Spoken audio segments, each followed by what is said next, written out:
할렐루야. 오늘도 예배 자리에 나와서 주님께 영광을 올려드리는 여러분 한 사람 한 사람을 축복합니다. 하나님께서 우리 예배 가운데 함께 하실 줄로 믿습니다. 코로나 위기가 계속되는 가운데 있습니다. 이렇게 나누어드리다가 오래간만에 이렇게 함께 예배합니다. 성도 여러분, 하나님께서 예배제를 통해서 영광을 받으시는 줄로 믿습니다. 오늘 순서에 따라서 7장 1절에서 9절까지의 말씀을 중심으로 해서 여호와께서 보여주신 것, 여호와께서 보여주신 것, 이러한 제목으로 주의 은혜를 나누려고 합니다. 아모스서를 읽으려면 아모스서가 어떤 성경인지는 조금은 이해하면 참 쉽습니다. 아모스라고 하는 선지자의 이름의 뜻은 무거운 짐진자, 무거운 짐진자라고 하는 뜻을 가지고 있습니다. 예루살렘 근처에서 조금 멀지 않은 6 내지 7km 정도 되는 드고아에서 남유다 출신이죠. 목동이었던 사람입니다. 그런데 하나님의 강력한 부르심에 따라서 북이스라엘에 가서, 북이스라엘에 누가 있었냐면 당시에 호세아 선지자가 있었습니다. 그리고 저들이 사역할 때는 여로보암 2세, 호세아 선지자가 사역할 때 여로보암 2세, 지난주에 말씀 나누었죠. 이스라엘 나라가 최고로 전성기였을 때 하나님께서는 두 명의 선지자, 호세아 선지자와 아모스 선지자를 통해서 이제 이스라엘 나라에 엄청난 기회를 주셨습니다. 기회. 그런데 아쉽게도 우리가 말씀을 읽어가면 알겠지만 그 기회를 스스로 버려버리는 안타까운 일들이 벌어지게 되지요. 아모스 선지자의 별명이 있습니다. 호세아 선지자의 별명은 사랑의 선지자라고 말씀합니다. 우리가 너무 잘 알고 있죠. 사랑의 선지자. 아모스 선지자의 별명은 정의의 선지자 혹은 공의의 선지자. 이런 부분은 조금 알고 가야 돼요. 여러분 알고 있어야지만 우리가 성경을 알아야 됩니다. 예수 믿는 믿음의 사람은 말씀을 알아야 돼요. 여러분 덮어놓고 믿으면 안 돼요. 그냥 대충 믿으면 진짜 안 되는 겁니다. 왜냐하면 어둠의 영이, 사탄의 영들이 우리를 끊임없이 미혹하거든요. 무엇으로 미혹할까요? 말씀으로 미혹해요. 말씀을 왜곡 변조시켜서요. 그래서 믿음의 사람은 말씀을 알아야 됩니다. 아모스서를 읽으면서 우리가 놓치지 않아야 될 부분이 있어요. 그것이 뭐냐면 아모스 선지자는 어떤 사람이냐면 평범한 농부였습니다. 그는 제사장 가문에서 태어난 것도 아니고요. 여러분 아모스 선지자, 호세 선지자가 사역할 때에도 오늘날로 말하면 신학교가 존재했어요. 엘리사 선지자 이후로 신학교가 있었다니까요. 신학 공부를 하는 곳이 있었어요. 그런데 아모스 선지자는 그냥 농사짓는 사람이었습니다. 농사짓는 사람. 그래서 저는 이렇게 이야기해요. 아모스 오늘 말씀 뒷부분에 14절부터 15절에 이렇게 이야기합니다. 같이 볼게요. 아모스가 암마사에게 대답하여 이르되 나는 선지자가 아니며 선지자의 아들도 아니라 나는 목자요 뽕나무를 재배하는 자로서 양떼를 따를 때 여호와께서 나를 데려다가 여호와께서 내게 이르시기를 가서 내 백성 이스라엘에게 예언하라 하셨나니. 자신이 고백합니다. 자신은 어떤 사람이라고요? 그냥 뽕나무 기르는 돌감람나무를 말하는 거예요. 그리고 양을 치는 목동이라고 이야기합니다. 자기 양도 아니고요. 그냥 남의 집에 양을 치는 목동이라고 이야기합니다. 이 상황을 바라볼 때 그는 삶의 형편이 상, 중, 하 어디에 속할까요? 여러분들이 상상해 보세요. 그냥 목동이 자기 양도 아니고 남의 집에 가서 오늘날 말하면 품팔이 하는 거예요. 그러니까 생활이 되게 어려웠다는 이야기죠. 그런 그를 하나님께서 강권적으로 부르셔서 말씀 사역자로 세우셨는데 자기 땅도 아니고 어디서요? 이스라엘 북쪽에 가서 말씀을 전하게 합니다.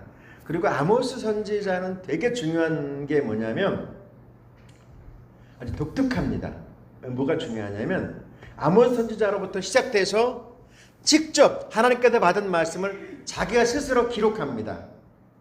그 문서 선교, 문서 사역자로서 첫 번째 사람이 아모스 선지자이기도 해요. 여러분 혹시 하나님의 은혜 가운데 혹은 하나님의 은총 가운데 여러분들에게 감동을 주시고 은혜를 주셨으면 꼭 잘 기록할 수 있기를 바랍니다. 잘 기록해 놓으세요. 그리고 그 분량이 많으면 저한테 가지고 오셔서 제가 책 만들어 드릴게요. 공짜로 만들 수 있는 길이 있어요. 그러니까 그걸 잘 기록하셔서 이렇게 해보면 제가 편집해서 책을 잘 만들어 드릴게요. 공짜로. 아모스 선지자가 바로 그런 사람이에요. 평신도였어요. 평신도. 그런데 하나님의 강권적 은혜로 사역을 시작했고요. 그리고 더 귀한 것은 구약서기의 언어로 말씀을 잘 기록했다는 이야기죠. 받은 말씀을. 그래서 문서를 자기가 기록한 사람의 1호가 아모스 선지자예요. 뭐 제사장이나 이런 사람들이 했다고 그러면 이해가 되겠지만 여러분 아모스 선지자는 어떤 사람이라고요? 평범한 농부라는 이야기예요. 그래서 이 말씀에서 우리가 꼭 또 읽으면서 짚고 넘어가야 돼. 잊지 않아야 될 부분이 있어요. 그 말씀이 두 군데가 있어요. 그 첫 번째는 아모스 선지자의 별명처럼 되어져 있는 말씀이죠. 아모스서의 요절이라고도 볼 수 있는 말씀 5장 24절 같이 볼게요. 오직 정의를 물같이 공의를 마르지 않는 강같이 흐르게 할지어다. 아멘. 주님이 말씀하세요. 아모스 선지자를 통해서. 아모스 선지자의 별명이 뭐라고요? 정의의 선지자, 공의의 선지자. 그렇게 하신 것은 누가 그렇게 하셨어요? 하나님이 그렇게 하셨다니까요. 그러면서 아모스 선지자는 그 백성들을 향해서 북이스라엘 사람들을 향해서 탄식하는 말씀이 한 군데가 있습니다. 이 부분은 꼭 여러분들이 짚고 넘어갈 수 있기를 소원합니다. 아모스서 8장 11절부터 13절까지 말씀이요. 이 말씀 같이 읽어야 돼요. 같이 읽습니다. 주 여호와의 말씀이니라. 보라, 날이 이를지라. 내가 기근을 땅에 보내리니 양식이 없어 주림이 아니며 물이 없어 가람이 아니요 여호와의 말씀을 듣지 못한 기갈이라. 사람이 이 바다에서 저 바다까지 북쪽에서 동쪽까지 비틀거리며 여호와의 말씀을 구하려고 돌아다녀도 얻지 못하리니 그날 아름다운 처녀와 젊은 남자가 다 갈아여 쓰러지리라. 왜 쓰러져요? 영적인 기갈 때문에.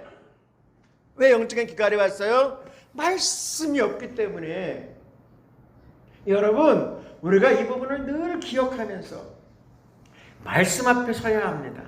여러분 먹지 못해도 죽는 것도 있지만 우리가 정작 믿음의 사람 하나님의 사람은 주님의 말씀 앞에 서야 합니다. 이 부분을 여러분 꼭 기억하면서 아모스서 안으로 들어갈 수 있기를 소원합니다. 우리 하나님께서 오늘 우리에게 말씀하고 있습니다. 자, 이 시대를 사는 성도는 어떤 사람이어야 될까요? 아모스서를 생각하면서 아모스 선지자를 생각하면서 어떤 사람이어야 할까요? 여러분 평신도 지도자니까요. 평신도 사역자가 아니라니까요. 어떤 사람이어야 될까요? 아모스서를 읽으면서 우리가 꼭 기억해야 되는 부분이 있어요. 그것은 뭐냐면 하나님의 음성을 들어야 합니다. 할렐루야. 성도 여러분, 믿음의 사람, 하나님의 사람은 하나님의 음성을 들어야 합니다. 하나님의 음성을 들어야 됩니다. 아모스라고 하는 사람은 신학적인 부분이 없어요. 아모스를 읽어보면 논리, 철학 이런 부분이 전혀 없습니다. 오로지 하나님으로부터 들은 말씀만 전하고 있어요. 그리고 그 말씀을 잘 기록하고 있습니다. 여러분 믿음의 사람은 하나님의 사람은 신학적이지 않아도 괜찮습니다. 여러분 말씀 하나님의 음성을 잘 듣는 사람이어야 됩니다. 다음으로 믿음의 사람은 말입니다. 보아야 합니다. 보아야 해요. 아모스서 7장을 읽으면 하나님께서 보여주신 하나님 주께서 여호와께서 보여주신이라고 하는 말씀이 계속 반복되어져 있는 것을 보게 됩니다. 하나님은요 믿음의 사람들에게 보여주셔요. 알려주십니다. 보여주십니다. 하나님의 사람은 믿음의 사람은 사실 보지 않고 믿는 것이 복이지만 하나님께서 보여주시는 것은 볼 수 있어야 됩니다. 들려주시는 것 들을 수 있어야 됩니다. 보여주시는 것 볼 수 있어야 됩니다. 믿음의 사람들이 하나님의 사람들이 왜 답답합니까? 왜 무너집니까? 여러분 왜 영적인 기갈로 자꾸만 무너져 내려갑니까? 그 이유는 듣지 못하고 보지 못하는 거예요. 하나님이 안 들려주신다고요? 아니요. 하나님이 안 보여주신다고요? 아니요, 그렇지 않습니다. 하나님께서 끊임없이 들려주시고 보여주시는데 너무너무 안타까운 것은 예수를 믿고 살아가는 믿음의 사람들이 듣지도 못하고 보지도 못하고. 도대체 여러분, 이 시대가 엄청나게 변화되는데 그러면 어떻게 살아갈까요? 여러분, 정말 안타깝습니다. 또 한 가지, 성도가 반드시 여러분 이 시대를 살아가는 성도들이 해야 될 일 가운데 하나가 뭔지 아세요? 하나님의 뜻을 깨달아야 돼요. 깨달아야 돼요. 이게 하나님께서 원하시는 것인지, 하나님께서 말씀하려고 하는 것인지 뜻을 깨달아야 돼요. 제가 지난 2주간 동안 성도들 가정을 신방했습니다. 신방하면서 말씀을 이렇게 준비해간 말씀도 있고, 그 말씀 딱 준비해서 딱 펼쳤는데 기도하면서 찬양을 부르면서 아니야, 이건 아니야, 절대로 아니야. 그래서 말씀 바꾼 가정들이 여러 가정인데요. 성도 여러분, 하나님의 뜻을 깨달아야지만 이 시대를 승리하며 살게 됩니다. 하나님께서 우리에게 하나님의 사람으로, 믿음의 사람으로 당당하게 서게 하실 줄로 믿습니다. 성도 여러분, 우리 하나님께서 오늘 우리에게 말씀하려고 해요. 하나님께서는 아모스 선지자에게 지금 환상을 보여주시고 있습니다. 환상을 보여주시고 있어요. 오늘 말씀 1절, 3절, 5절 보면 반복되어서 주 여호와께서 내게 보이신 것, 이렇게 표현합니다. 성도 여러분, 여러분들은 환상을 보셨습니까? 하나님께서 하신 일을 보신 적은 있으십니까? 하나님께서 여러분들에게 무엇을 원하시는지를 깨달은 적은 있으신가요?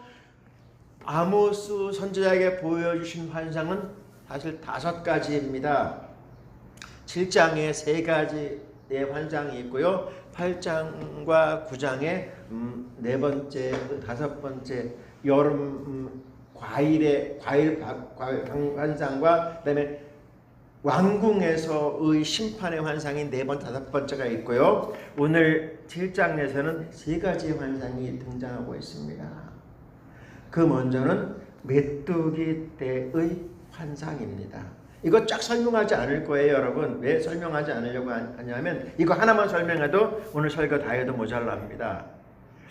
여러분, 하나님께서 아모스 선지자에게 보이셨던 이 환상은 이미 경험했습니다. 어떻게 경험했는지 아세요? 그 백성들이 에집트에서 노예 생활했을 때의 재앙으로 보게 하셨던 것이 있습니다. 출애굽기 10장 5절이요. 메뚜기가 지면을 덮어서 사람이 땅을 볼 수 없을 것이나 메뚜기가 내게 남은 그것 곧 우박을 면하고 남은 것을 먹으며 너희를 위하여 들에서 살아나는 모든 나무를 먹을 것이며. 아멘. 여러분, 지금 지구상에는 지금 역병이 돌고 있지만 역병보다 더 무서운 것이 무엇냐고 이야기하면요, 지금 아프리카 지역이나 서쪽 아시아 지역에서는 이 메뚜기의 재앙이라고 이야기합니다. 지금 2020년대 말입니다. 여러분들도 가끔가다 뉴스로 이렇게 짤막짤막하게 보셨을 것입니다. 메뚜기 떼가 한번 덮치면 하늘에 아무것도 안 보이고 시커먼 것들이 갑자기 구름처럼 몰려와서 여러분 엄청나게 바다를 넘어간다고 합니다. 여러분, 산을 지나간다고 합니다. 근데 그들이 지나간 곳에는 아무것도 없이 초토화된다고 이야기합니다. 어떤 때? 지금이요. 지금 2020년 이 시대에 역병보다, 바이러스 역병보다 더 무섭다고 이야기합니다. 하나님께서 이 재앙을 이스라엘 나라에 주시겠다고 이야기합니다. 여러분, 이 환상을 보고 있는 아모스 선지자는 두렵고 떨립니다. 왜 두렵고 떨리는지 아세요? 이런 재앙이 왔을 때 사실 가장 힘든 사람이 누굴까요? 가장 힘든 사람은요, 서민들입니다. 서민들. 농사짓는 사람은 물론 이거니와 서민들이 가장 힘들어요. 사실 이런 재앙이 오면. 가진 자들, 있는 자들은 그래도 잘 먹고 잘 삽니다. 그런데 서민이 너무 힘들어요. 그래서 그 마음을 아는 아모스 선지자는 두렵고 떨리는 거예요. 두 번째, 그가 본 환상은 뭐냐면 불의 환상이에요. 불의 환상. 이미 불의 환상도 소돔과 고모라 성을 통해서 이미 경험했던 부분이고요. 오늘 말씀에 보면 이 불의 환상은 어떤 환상이냐면요, 지역적인 부분이 아니고 온 우주, 온 땅을 하나님께서 심판하겠다라고 하는 말이에요. 바다를 먹어버리고, 이전 성경에는 바다를 말리우고, 그 다음에 땅을 먹어버리고, 이런 표현이 있어요. 자, 쉬운 번역으로 4절 같이 볼게요. 주 여호와께서 내게 보여주신 것이 이러하다. 주 여호와께서 심판하시려고 불을 준비하고 계셨다. 불이 바다 깊은 곳까지 마르게 하고 땅을 황폐하게 했다. 여러분, 지금 이런 재앙들이 지구 각곳에 임하고 있다는 사실 여러분 아시나요? 그런데 이 재앙이 임하면 이제는 지구의 종말까지 임하는 거예요. 이것을 아모스 선지자에게 하나님께서 보여주십니다. 여러분, 이런 재앙이 올 것이라고 하는 것을 주님께서 선지자에게 말씀하고 있어요. 보여주고 있습니다. 우리는 믿음의 사람, 하나님의 사람으로 눈을 열어서 하나님께서 하시는 일들을 볼 수 있어야 됩니다. 세 번째 환상이 재미있는 거예요. 세 번째 환상은 다림줄의 환상입니다. 다림줄이라고 하는 거 여러분 시골에 사니까 어느 정도 잘 알 거예요. 뭐 건물을 짓고 또 이렇게 하면서 이제 건물을 지어갈 때 수직이 맞는가, 똑바로 서 있는가를 측정하기 위해서 지금은 이렇게 하지 않죠. 지금은 엄청나게 건축 기술이 발전해가지고요, 레이저를 쏘가지고 이렇게 탁 수직을 맞추더라고요. 근데 이제 이전의 이야기는, 성경의 이야기는 그것이 아니고 그거 생각하면 되고요. 제대로 건물이 서 있는가 안 서 있는가, 그런데 그것을 잡고 계신 분이 우리 하나님이세요. 하나님이십니다. 7절 같이 볼게요. 주님께서 나에게 다음과 같이 보여주셨다. 다림줄을 들이우고 쌓은 성벽 끝에 주님께서 서 계시는데 손에 다림줄이 들려 있었다. 여러분, 하나님께서 이 세 가지의 환상을 보여주십니다. 자, 이런 두렵고 떨리는 환상을 본 하나님의 사람은 어떻게 해야 될까요? 여러분, 우리에게 하나님께서 어떤 일을 보여주셨어요. 알게 하셨어요. 그러면 어떻게 해야 될까요? 도대체 어떻게 해야 되죠? 오늘 말씀에 보면 이 환상과 심판의 모습을 본 하나님의 사람은 어떻게 했냐면요, 2절의 말씀 같이 볼게요. 주 하나님, 용서해 주시옵소서. 야곱이 어떻게 견뎌낼 수 있겠습니까? 그는 너무 어립니다 하고 간청하니. 5절 하반절이요. 주 하나님, 그쳐주십시오. 야곱이 어떻게 견뎌낼 수 있겠습니까? 그는 너무 어립니다 하고 간청하니. 여러분, 최소한 믿음의 사람은, 하나님의 사람은 내 형제, 내 이웃의 위기를 알았다고 한다면, 보았다고 한다면 어떻게 해야 될까요? 쌤통이다. 그래도 돼. 그거 죄짓더니 잘 됐어. 이렇게 해야 될까요? 이게 믿음의 사람의 모습일까요? 아이고, 망해도 싹 그것들은 죽어야 돼. 이렇게 해야 될까요, 여러분? 예? 이게 믿음의 사람의 모습일까요? 북이스라엘 이것들 온갖 죄악을 저지르고서는 아무리 내가 설교하고 선포해도 말도 안 듣고 말귀도 알아듣고 극단적으로는 너 니네 나라에나 가. 우리나라에서 왜 그래? 그러면서 막 쫓아내려고 하는 이것들, 그래, 이것들은 망해야 돼. 이러는 것이 정상일까요, 여러분? 오늘 말씀해 보세요. 하나님의 사람은 어떻게 합니까? 하나님 앞에 탄원을 하고 있습니다. 탄원. 우리가 많이 하는 것처럼 중보 기도하는 거죠. 중보 기도. 하나님, 이 백성을 살려주세요. 그리고 이 재앙을 그쳐주십시오. 여러분, 이게 믿음의 사람들의 최소한의 모습이에요. 하나님의 사람의 자세인 줄로 믿습니다. 성도 여러분, 우리가 수요일마다 꼭 기도하는 것이 있어요. 앞부분에 내 이웃, 내 형제, 나라와 민족을 위해서 반드시 기도하는 것이 있습니다. 왜요? 우리의 탄원을 하나님께 들으시고, 우리의 중보를 하나님께 들으시고 재앙을 그치셨다라고 주님은 말씀하고 계십니다. 성도 여러분, 믿음의 사람은, 하나님의 사람은 세상이 어떻게 썩어 문드러 간다고 해도 그 속에서 하나님 앞에 탄원하는 그런 믿음의 사람이어야 할 줄로 믿습니다. 한 말, 한 행동 심판받아도 싸지요. 그렇지만 우리는 하나님의 사람이지 않습니까? 우리는 택한 백성 아닙니까? 따라서 믿음의 사람의 이런 자세를 취해야 됩니다. 이제 세 번째의 재앙에 대하여서는 다양한 이론들이 있습니다. 왜 중보하지 않았을까? 왜 탄원하지 않았을까라고 하는 다양한 이론들을 제기하는데, 하나님의 심판이 돌이킬 수 없다는 것을 아모스 선지자는 알고 있습니다. 그래서 중보하지 않았다라고, 탄원하지 않았다라고 대부분의 성경학자들이 이야기합니다. 성도 여러분, 이제 그렇게 될 수밖에 없었던 말씀이 그 이후에 7장 후반부에 쫙 나와 있습니다. 저들은 정말 하나님께서 이렇게까지 말씀하시는데 듣지를 않는 거예요. 들어먹지를 않는 거예요. 7장 하반절에 보면 알겠지만 너네 나라나 가라. 왜 우리나라까지 와가지고 네가 이 말씀을 전하냐? 우리는 그런 말 안 들을 거야 라고까지 이야기하는 부분들이 쫙 나오고 있습니다. 성도 여러분, 하나님께서 우리에게 말씀하고 계십니다. 이 시대를 살고 있는 우리들, 하나님의 사람으로, 믿음의 사람으로 우리가 단언하면, 우리가 중범하는 것 어떻게 하시는지를 이렇게 말씀하고 계십니다. 3절이요. 주 여호와께서 이에 대하여 뜻을 들이키셨으므로 이것이 이루어지지 아니하니라. 여호와께서 말씀하셨느니라. 믿음의 사람된 저와 여러분의 자리와 위치와 또한 성도의 자세가 이렇게 중요한 것을 오늘 주님께서 우리에게 말씀하려고 합니다. 우리가 수요 예배 때 나와가지고 중보하는 것이, 탄원하는 것이 얼마나 귀한지를 주님께서 우리에게 말씀하고 계십니다. 성도 여러분, 우리는 하나님의 사람입니다.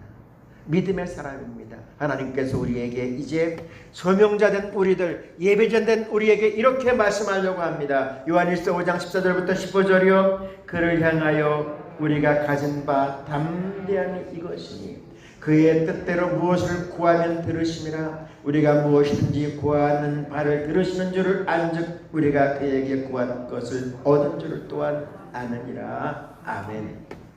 하나님은 이제 마지막 때 된 이 세상 속에서 우리를 기대하십니다. 하나님은 여러분을 기대하세요. 여러분을 기대하세요. 여러분을 기대하세요. 성도 여러분, 말씀을 마칩니다. 하나님의 사람은, 믿음의 사람은 마지막 때를 살아갈 때에 주의 음성을 들어야 합니다. 그리고 하나님께서 보여주시는 것 볼 수 있어야 됩니다. 깨달아야 됩니다. 그렇게 깨달았다고 하면 하나님 앞에 최소한도 믿음의 자세를 가지고 내 이웃, 내 형제, 이 나라와 이 민족을 위해서 하나님 앞에 탄원하며 간구하는 믿음의 사람으로 세워져야 될 줄로 믿습니다. 하나님은 바로 여러분을 그 사람으로 세우셔서 이 마지막 때 하나님의 영광의 도구로 쓰실 줄로 믿습니다.